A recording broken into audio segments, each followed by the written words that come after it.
এই 25 বছরে পাপগুলো কি কি করা হয়েছে, কোনো একটা পাপ বাকি আছে কিনা যা করা হয় নাই? 25 ইয়ার্সের মধ্যে অনেকেই জিনা করেছে, অনেকেই। আমি আপনাদের কথা বলছি না, এভারেজ আমি পুরো বাংলাদেশের ইয়াং জেনারেশনের কথা বলছি।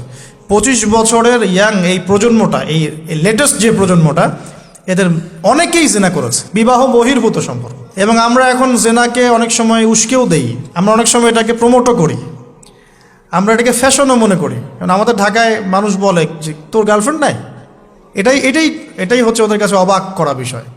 সবাই ঘুরে, ঈদের দিন তুই ঘুরতে পারিস না? আমাদের ফ্যামিলির মধ্যে একজন বলতেছিল তার মেয়েকে, সবাই ঈদের দিনে বাইরে যায়, তুই যেতে পারস না?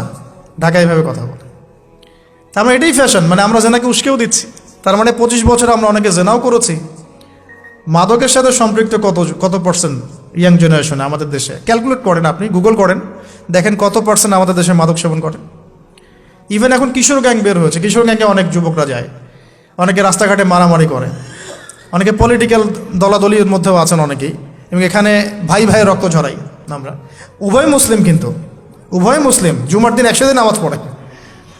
তাহলে এটা কোন দর্শন যেটা আমার ভাইকে শত্রু বানিয়ে দিল, আর পশ্চিমারা গাছের আড়ালে বসে বসে হাসছে? কারণ এই দর্শনগুলো তো ওরাই দিয়েছে।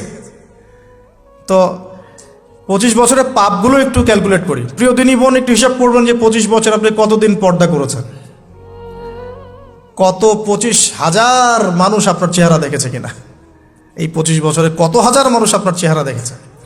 আর ছেলেরা আপনাকে দেখলে কখনো চেহারা সুরত দেখে না।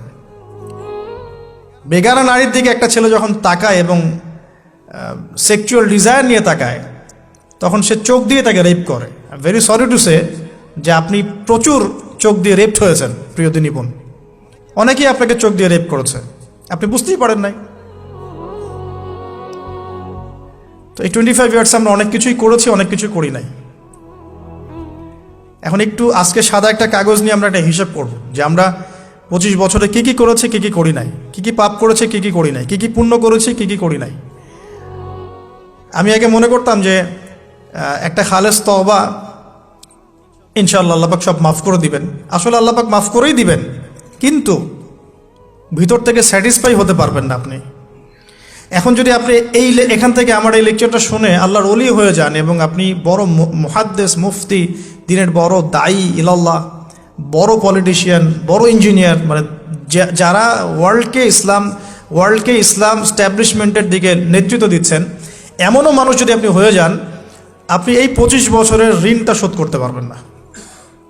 এই 25 বছরের ঋণ আপনাকে প্রতিনিয়তই ভিতরে ধুকিয়ে মারবে আর কি, যেটা আমাদেরকেও মারে ভিতর থেকে। যে আমরা যদি আগে থেকে বিষয়গুলো বুঝতাম, যদি আরও আগে থেকে স্টাডি করতে পারতাম, আরও বেশি যদি আমি আলেম ওলামার সাথে মিশতে পারতাম, আরও যদি বেশি গভীরে যেতে পারতাম, তাহলে কতই না ভালো হতো।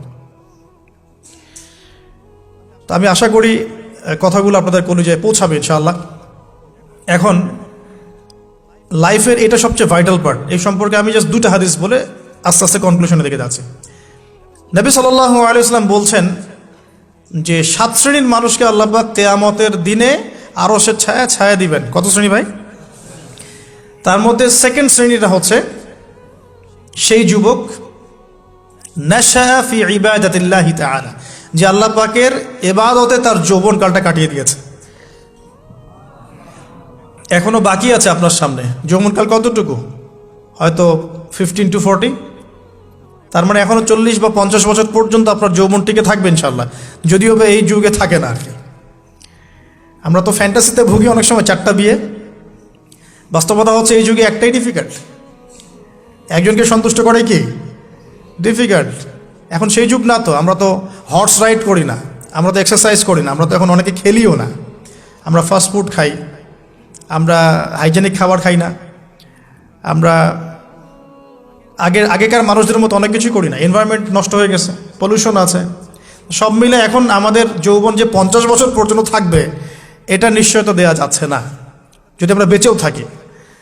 আর কত যুবক যুবতী ভাই বোন যে যৌবনকালেই চলে যায় তার তো ঠিক নাই। প্রিয় দিনী ভাইয়েরা, আমরা আলোচনা করছিলাম যৌবন সম্পর্কে।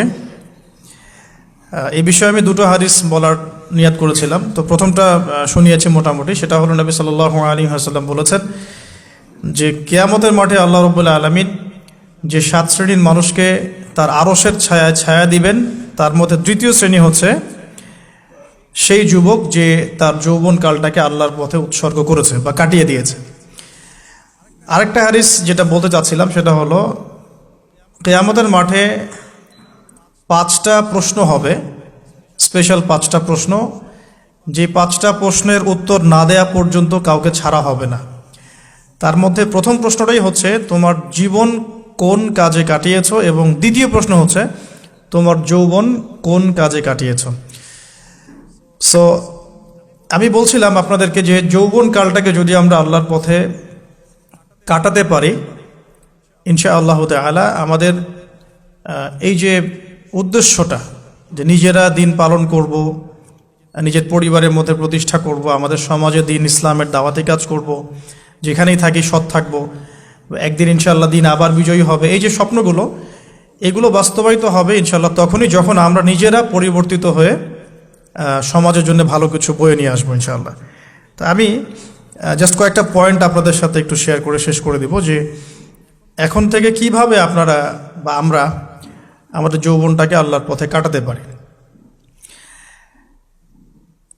প্রথম যে পয়েন্টটা আমি লিখে নিয়ে এসেছি সেটা হলো, আমি একটু বলেওছিলাম যে আমাদের নিজস্ব খসড়া একটা আমলনামা তৈরি করতে হবে আর কি।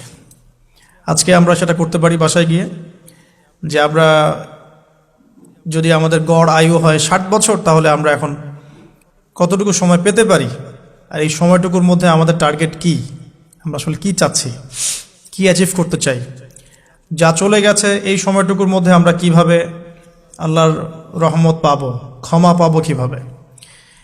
যা চলে গেছে এর মধ্যে অনেক নামাজ কাজা থাকতে পারে, নামাজ কাজা থাকতে পারে, রোজা কাজা থাকতে পারে। অনেক সময় এমন হতে পারে যে আমরা অন্যের হকও নষ্ট করেছি। প্রথম যে কাজটা করা উচিত সেটা হলো খালেস তওবা।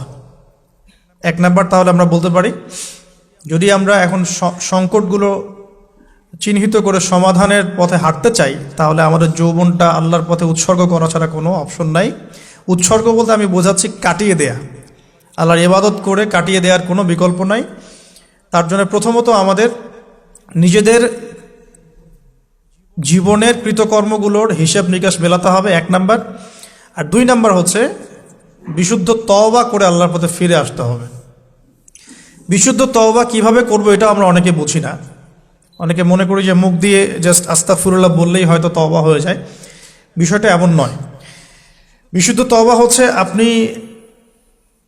আল্লাহর দিকে পরিপূর্ণ অভিমুখী হবেন, রুজু করবেন, এর নাম হলো বিশুদ্ধ তওবা। যে পাপগুলো করেছি এগুলোর জন্য ক্ষমা চাওয়া, এই পাপগুলো কোনোদিন করব না এরকম প্রত্যয় ব্যক্ত করা, আর যদি অন্যের সাথে সম্পৃক্ত কোনো হক থেকে থাকে সেটা ফেরত দেওয়া। তো আমরা আজকে গিয়ে সুন্দর করে ওযু করে 2 রাকাত নামাজ পড়তে পারি। 2 রাকাত নামাজ পড়ে আমরা আল্লাহকে বলতে পারি যে আস্তাগফিরুল্লাহাল্লাযী লা ইলাহা ইল্লা হুয়াল হাইয়ুল কাইয়্যুম ওয়া আতুবু ইলাইহি।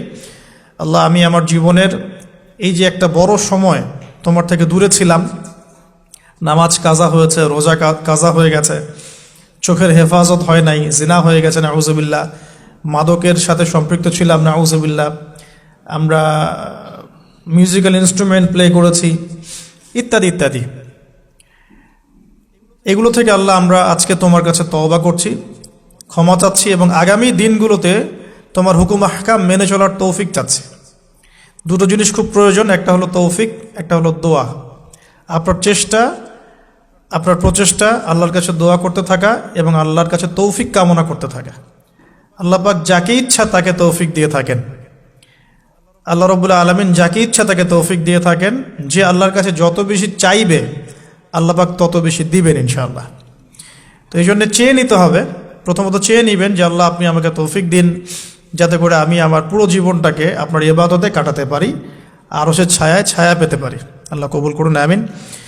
এখন ইস্তেগফার করার পর যার যার হক তাকে তাকে ফিরিয়ে দেওয়া উচিত। যদি আপনি বা আমি আল্লাহ না করুক কারো হক নষ্ট করে থাকি, সেটা ফিরিয়ে দিতে হবে। এই হক নষ্ট ফিরিয়ে দেওয়ার মানে এটা নয় যে গার্লফ্রেন্ডকে কথা দিয়েছিলেন বিয়ে করবেন, সেখান থেকে ফিরে আসা যাবে না। ব্যাপারটা কিন্তু এমন নয় আর কি। এরকমও প্রশ্ন আমাদের কাছে অনেকে করেছেন যে আমি তো আমার গার্লফ্রেন্ডকে কথা দিয়েছিলাম যে আমি তোমাকে ছাড়া আর কাউকে বিয়ে করব না, তো এখন কি আমি ফিরে আসলে, তওবা করে ফিরে আসলে কি এর জন্য আল্লাহ আমাকে ধরবেন কিনা? মনে রাখবেন, শয়তান হচ্ছে এই পৃথিবীর সবচাইতে ইন্টেলেকচুয়াল প্রাণী। সিরিয়াসলি, ও যে এত বেশি স্মার্ট যেটা আমাদের চিন্তারও বাইরে, চিন্তার বাইরে। যখন শয়তান সরাসরি মানুষকে পথভ্রষ্ট করতে ব্যর্থ হয়, তখন কিছু নেক সুরত ধারণ করে। দিনী ভাই দিনী বোন, এটা নেক সুরত, ঠিক আছে। তারপরে দাড়ি টুপিওয়ালা মানুষের মধ্যে এটা ঢুকিয়ে দেওয়া যে আমি তো অনেক আবেদ মানুষ, পরহেজগার, ওরা তো ককরোচ।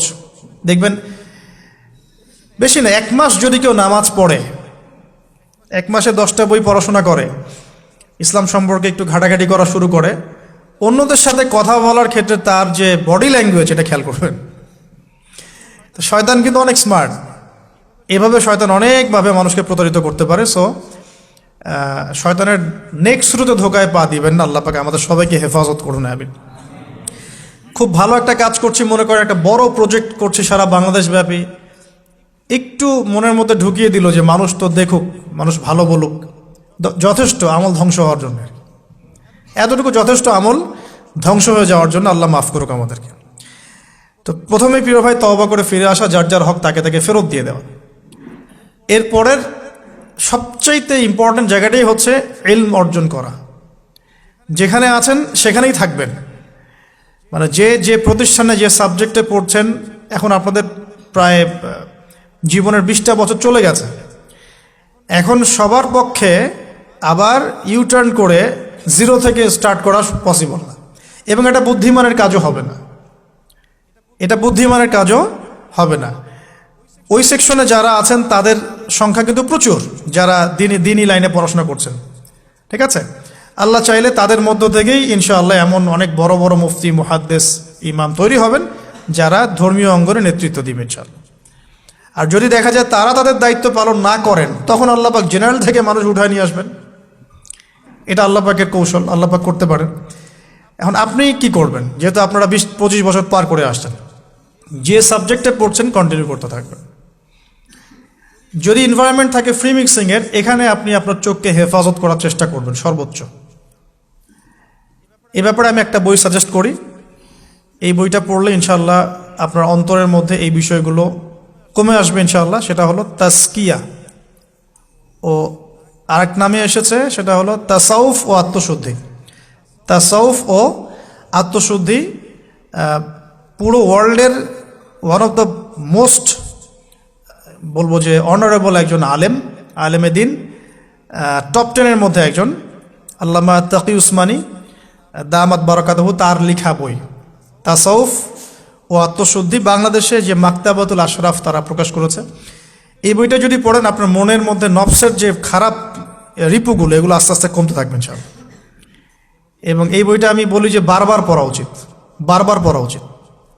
হ্যাঁ, তো আল্লাহ তৌফিক দান করুন। এখন পুরোপুরি ট্র্যাক চেঞ্জ করতে যাবেন না, আপনি আপনার ট্র্যাকেই থাকবেন। এখন এই ট্র্যাকে থেকে আপনি কিভাবে ইসলামিক বেসিক জ্ঞান অর্জন করবেন, কিভাবে পসিবল? কঠিন, অসম্ভব কিছু না, কঠিন। আমি অভিজ্ঞতা থেকে বলি আমার মতো করে। ফার্স্ট অফ অল, একজন বিজ্ঞ কারি সাহেব, হাফেজে কোরআন বা কারি, প্রাথমিক স্টেজ বলছি, বিজ্ঞ একজন কারি সাহেব বা হাফেজে কোরআন, যার সাথে আপনার ভালো সম্পর্ক বা যাকে আপনি চিনেন, রিনাউন্ড, বা যিনি খুব কোঅপারেটিভ, আপনাকে সময় দেন, টাইম দেন, এরকম কারো কাছে গিয়ে আপনি কোরআন তেলাওয়াত করা শিখবেন আগে। ফার্স্ট অফ অল এটা কাজ, কোরআন তেলাওয়াতটা আগে শিখবেন। আমি তো যে দুঃখ করে বলি, কষ্ট করে বলি, যে আমাদের এই দিনী অঙ্গনে এমন অনেক মানুষ আছে যারা ইভেন কোরআন রিসাইট পর্যন্ত করতে না পেরেও অনেক বড় বড় জায়গায় অভিনয় করেন, দিনিয়াতের অভিনয় করে যান, নিজের সাথে অভিনয় করে যান। অনেক সময় উদ্ধতা বশত বড় বড় আলেমদেরকে বাহাসের জন্য চ্যালেঞ্জ করে থাকেন, অথচ কোরআন তেলাওয়াত শুদ্ধ না। কোরআন তেলাওয়াত শুদ্ধ না মানে নামাজই হচ্ছে না। কোরআন তেলাওয়াত শুদ্ধ না মানে কি? নামাজ হচ্ছে না। কবুল করার মালিক তো আল্লাহ, শর্ত তো এটা। কবুল করার মালিক তো আল্লাহ। আল্লাহ পাক চাইলে কেউ এক ওয়াক্ত নামাজ না পড়লেও তওবা করে ফিরে আসছে মৌতের আগে, হয়তো আমরা জানি না, আল্লাহ মাফ করে দিয়েছেন, হতে পারে না? এটা তো শর্ত, কোরআন তেলাওয়াত তাজবিদের সাথে শিখতে হবে। তো এখানে যদি একজন আলেম থাকেন, একজন কারি থাকেন, হাফেজ থাকেন, তার কাছে আপনারা ব্যাচ করে পড়লেন, অথবা সে যদি কোনো ইনস্টিটিউট খুলে সেখানে আপনারা একটু সময় দিলেন, বা যারা পড়তে জানেন আবার মস্ক করে নিলেন। ফজরের পর 1 ঘন্টা, সপ্তাহে 3 দিন, 3 মাস এনাফ। ফজরের পর 1 ঘন্টা, সপ্তাহে 3 দিন, আপনার 2 থেকে 3 মাস যথেষ্ট। কোরআন তেলাওয়াত আপনি শিখে ফেলবেন ইনশাআল্লাহ। এটা প্রথম কাজ। এটা না করে পরের কাজগুলো আসলে পসিবল না। এগুলো সব জাতামাতা কাজ হয়ে থাকবে, এগুলো মানে পূর্ণতা পাবে না। প্রথম কাজটাই কোরআন তেলাওয়াত শেখা। এরপরে আপনার অনেকে তাবলিগ জামাতে সময় দেন, সময় দিবেন। অনেকে দেখা যায় যে বাসায় দিনই বই পুস্তক পড়েন, এগুলো পড়বেন, ঠিক আছে। অনেকে হাদিসের বইয়ের যে অনুবাদগুলো হয়েছে এগুলো পড়বেন, সমস্যা নেই। কিন্তু কোরআন তেলাওয়াত অবশ্যই শিখবেন।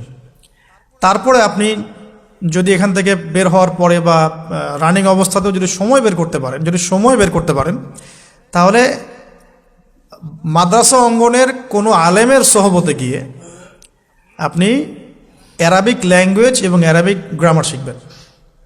ওটা আপনার শেখার লেসন 2, কোরআনের পর এটা শেখার লেসন 2। অ্যারাবিক ব্যাকরণ, অ্যারাবিক গ্রামার এবং অ্যারাবিক ল্যাঙ্গুয়েজ ছাড়া কোরআনের তাফসির তর্জমা এগুলো বোঝা যায় না।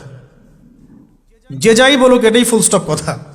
তাফসির আপনি তো বঙ্গানুবাদ দেখে অনেক কিছু বুঝতে পারেন ঠিকই। আল্লাহ পাক বলেছেন সুদ খেও না, জেনার ধার কাছে যেও না, এগুলো কমন মেসেজ, সেগুলো সবাই নিতে পারে।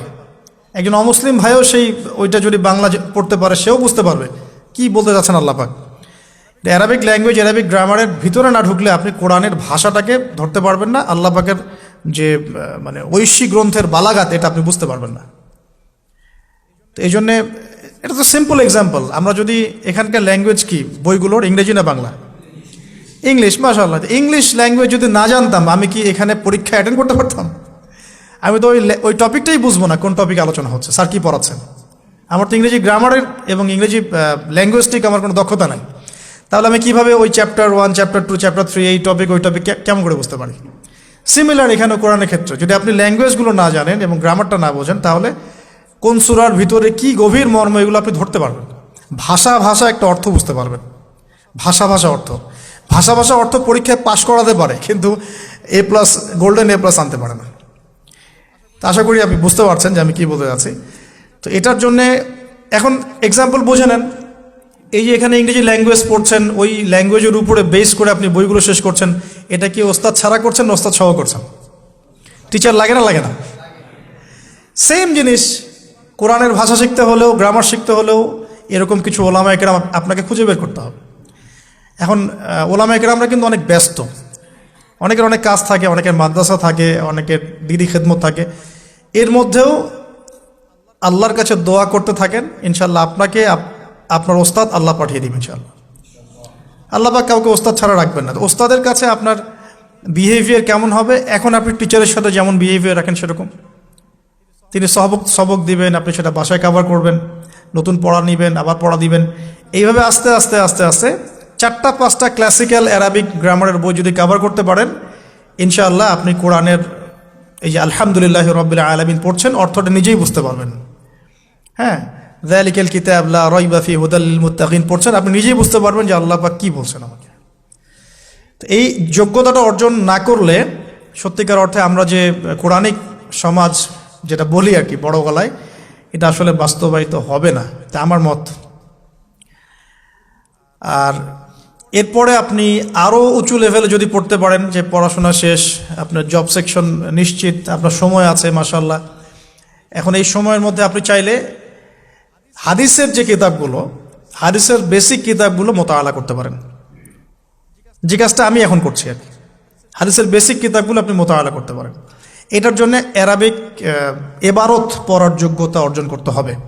এটা কি জিনিস? এটা হচ্ছে জবর জের পেশ ছাড়া আরবি পড়ার যোগ্যতা। এখন যে কোরআন তেলাওয়াতটা আপনি শিখবেন সেটা হচ্ছে জবর জের পেশ দেয়া কোরআন আপনি পড়বেন, তাই না? কিন্তু হাদিসের যে বইগুলো আছে এই বইগুলোর মধ্যে কিন্তু কোনো জবর জের পেশ দেয়া থাকে না। মৌলিক কিতাবের কথা বলছে, মৌলিক যে বইগুলো। অনেকে মনে করেন অনুবাদ করা বইগুলোই মনে হয় মূল বই, এগুলো হচ্ছে ওই বইগুলোর অনুবাদ, আংশিক অনুবাদ, পুরোপুরি অনুবাদ নয়। মূল বইগুলো পড়তে হলে এবারত পড়ার যোগ্যতা অর্জন করতে হবে। এটা level 3, Arabic grammar, Arabic language শেখার পর এই লেভেলে মানুষ যায়। আর একটু ধাপগুলো চিন্তা করতে থাকেন, কোন ধাপে গিয়ে কোন বইগুলো পড়তে হয়। আর অনেক সময় আমরা কি উদ্ধত আচরণটাই না করি হুজুরদের সাথে, আলেমদের সাথে, স্কলারদের সাথে। বিকজ আমাদের সামনে একটা চমৎকার প্ল্যাটফর্ম আছে ফেসবুক, তাই না? এখানে তো মানে রাত দিন, দিন আর রাত একে, রাতকে দিন বানানো যায়, দিনকে রাত বানানো যায়।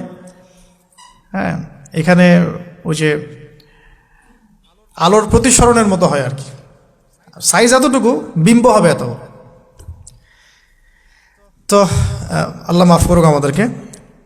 এখন হাদিসের মোতালা যদি করতে না পারেন, ওই পর্যায়ে যেতে না পারেন, তাহলে কি?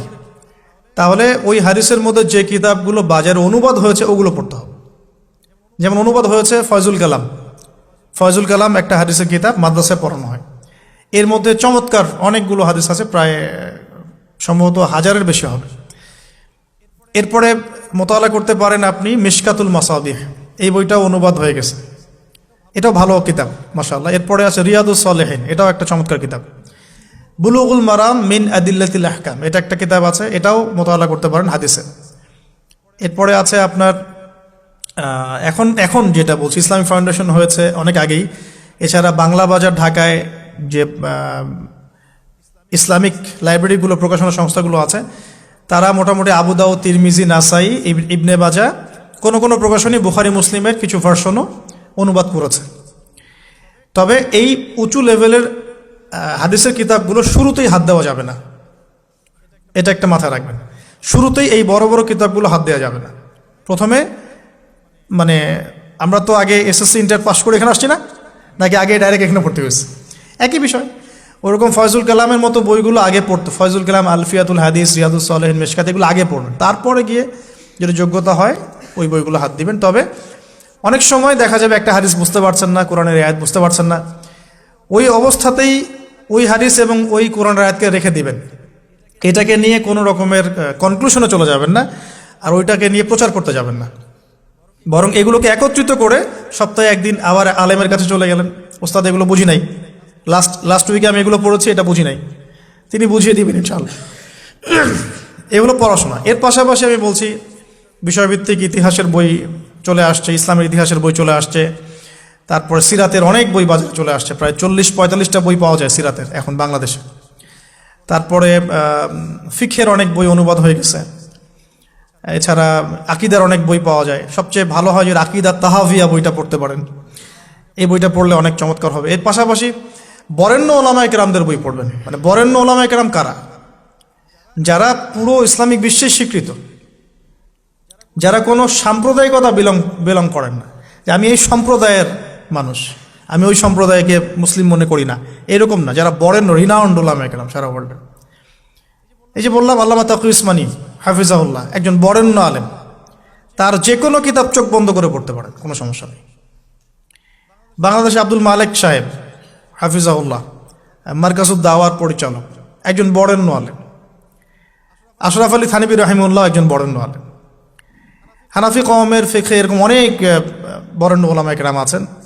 তারপরে আরবের মধ্যে এমন অনেক বরেণ্য আলেম আছেন, শাইখ উসাইমিন, শাইখ বিন বাজ, সালেহ আল ফাওজান, এরকম অনেক বড় বড় আলেম আছেন যারা রিনাউন্ড ওলামায়ে কেরাম। তাদের কিতাবগুলো আপনি পড়তে পারেন, কিন্তু যাদের মানে লিখা এবং গবেষণাগুলো ছাত্র পর্যায়ের, এগুলোকে আপনি প্রামাণ্য বই বানাবেন না।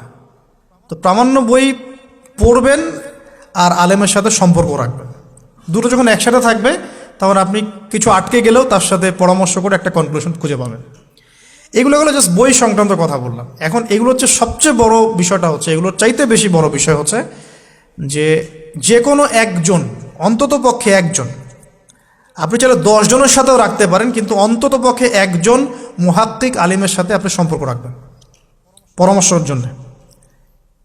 অন্তত পক্ষে একজন মুহাক্কিক আলেমের সাথে, মানে হকপন্থী মুহাক্কিক আলেমের সাথে আপনি সম্পর্ক রেখে চলবেন। এটা অনলাইনের যুগ, এটা তো কিন্তু সহজ। আর এই সম্পর্ক শুধু অনলাইন কেন্দ্রিক হবে এমনটাও বলছি না, তার সাথে সাক্ষাৎ করবেন, তার কাছে নসিহত নেবেন, তার কাছে গিয়ে কিছু পড়বেন, হ্যাঁ, তাকে দেখবেন তিনি কিভাবে আমল করেন, ব্যক্তি জীবনে তিনি কেমন, তিনি আপনাকে কী নসিহত করেন, তার সাথে মিশবেন। সোহবত মানে কি? মানে আমরা কি শুধু টিচারদের মানে পড়াশোনাগুলোই ফলো করি না, টিচারকে দেখিও বটে। আমরা বস্তুবাদী এডুকেশনের ক্ষেত্রে হয়তো অত কেয়ার করি না, টিচার যেটা পড়াচ্ছেন ওটা জাস্ট টুকে নেই, পরীক্ষা পাশ করলেই হইল। আমরা টেন্ডেন্সি এমন, কিন্তু ইসলামিক এডুকেশনটা কিন্তু এমন নয়। সাহাবা একরাম রাদিয়াল্লাহু আনহুম আজমাইন তারা এই আমাদের মতো কাগজের বই পুস্তক পড়ে ইসলাম শেখেন নাই। কীভাবে শিখেছেন তাহলে? সরাসরি নবীকে দেখে শিখেছেন। নামাজ পড়তে গিয়েছেন, দেখেছেন নবী কেমন করে নামাজ পড়েন, দেখছেন নবী কেমন করে হাঁটেন, দেখছেন নবী কেমন করে কাপড় পরেন, দেখছেন নবী কেমন করে আতর ইউজ করেন, কেমন করে তিনি হাসেন, কেমন করে মানুষের সাথে মেশেন, হ্যাঁ, কথা বলার সময় কেমন করে মানুষের দিকে তাকান।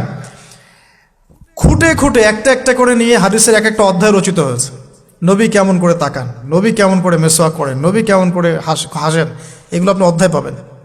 ইভেন আপনি অধ্যায় পাবেন নবী কেমন করে চুল আঁচড়ান। তাহলে আপনি দেখেন সাহাবীরা কিভাবে খুঁতে খুঁতে নবীকে দেখেছেন। বলা হয় আব্দুল্লাহ বিন মাসউদ রাদিয়াল্লাহু আনহু সম্পর্কে, তিনি নবীকে এত বেশি কপি করতেন হাঁটা চলা কথাবার্তায় যে নবী সাল্লাল্লাহু আলাইহি ওয়াসাল্লামের পরের যুগের অনেক মানুষ এসে দ্বিধাদ্বন্দ্বে পড়ে যাইতো যে রাসূল সাল্লাল্লাহু আলাইহি ওয়াসাল্লামকে দেখছি নাকি।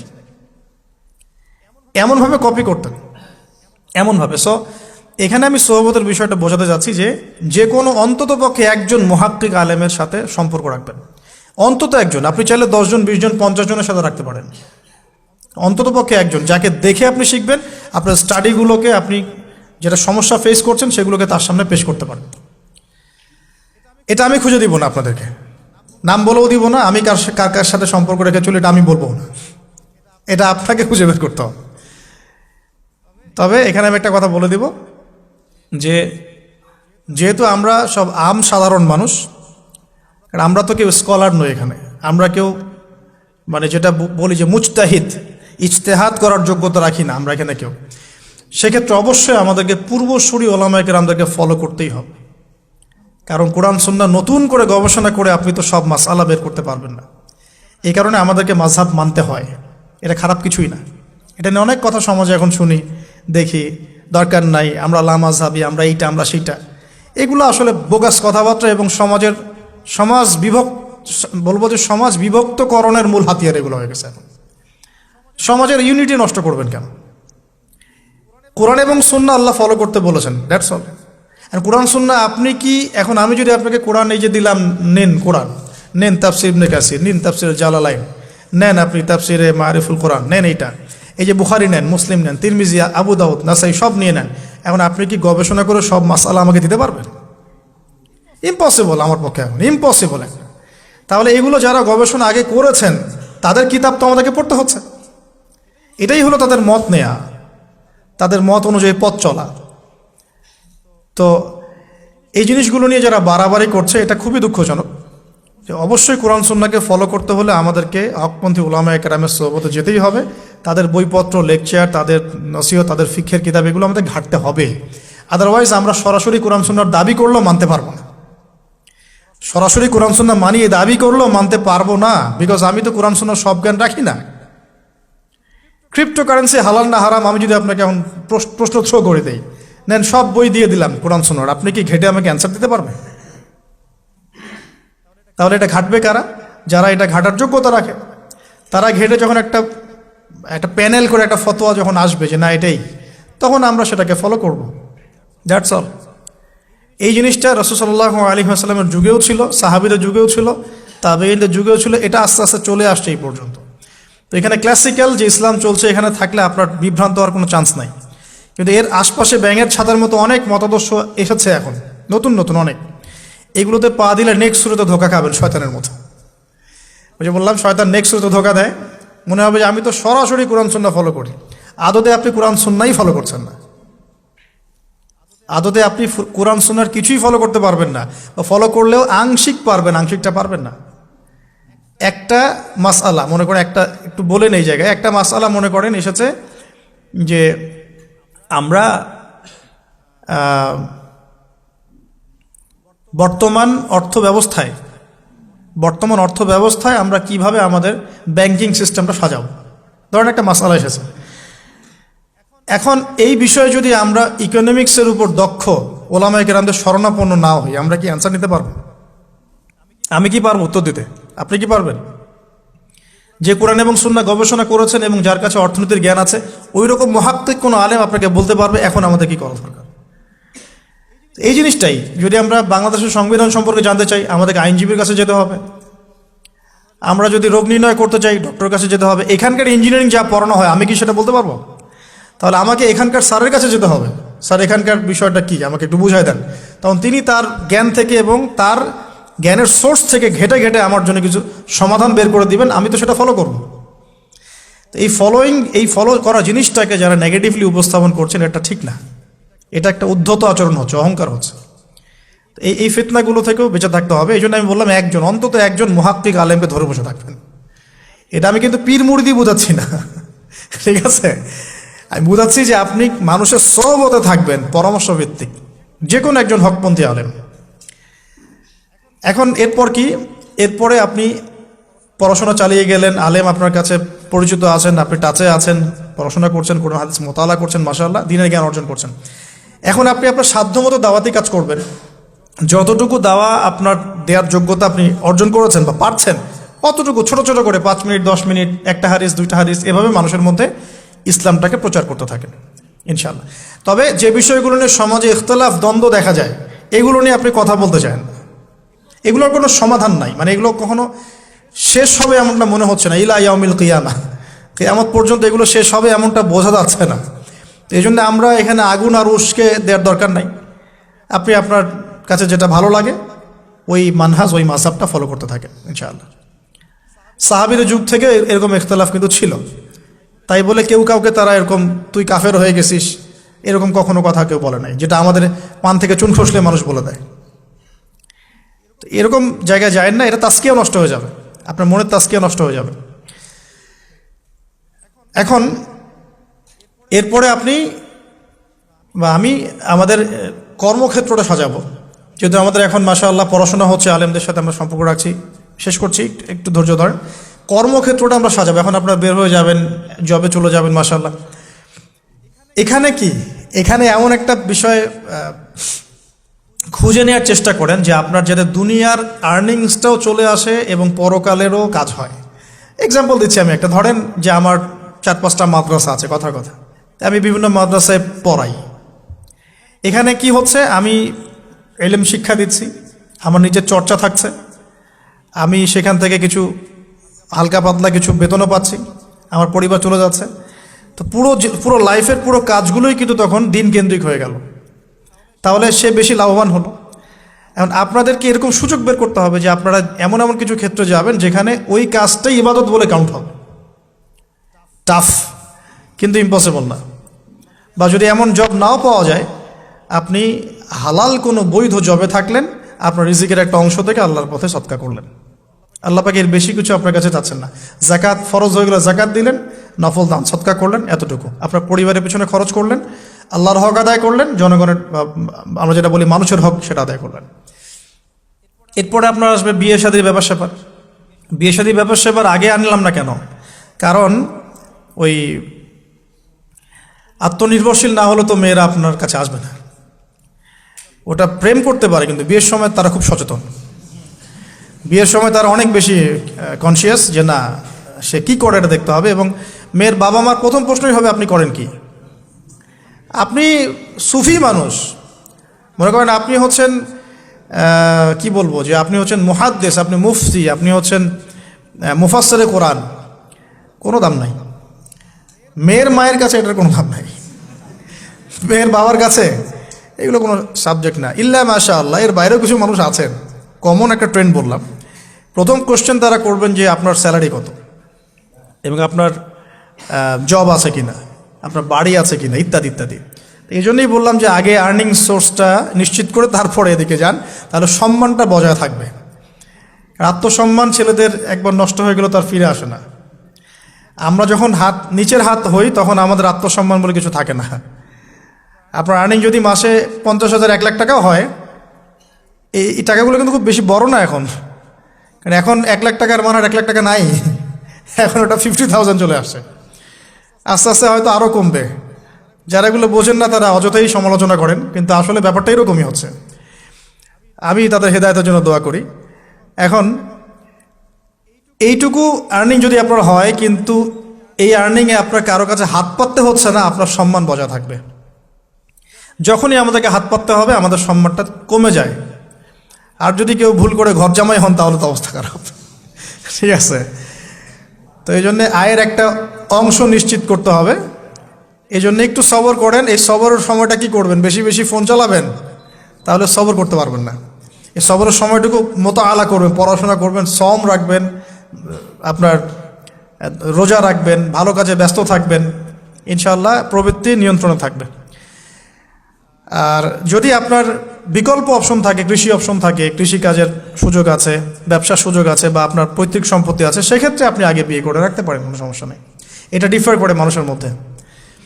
আল্লাহ পাক আমাদের সবাইকে হালাল রিজিকের ব্যবস্থা করুন, দোয়া করি। রিজিকের এই অংশটুকুর মধ্যে একটা অংশ আল্লাহর জন্য রাখবেন। রিজিকের অংশের একটা অংশ আল্লাহর জন্যে, আর বাকি একটা অংশ পরিবারের জন্যে, একটা অংশ নিজের জন্যে, একটা অংশ বই কেনার জন্যে। এভাবে স্যালারিকে ভাগ করবেন।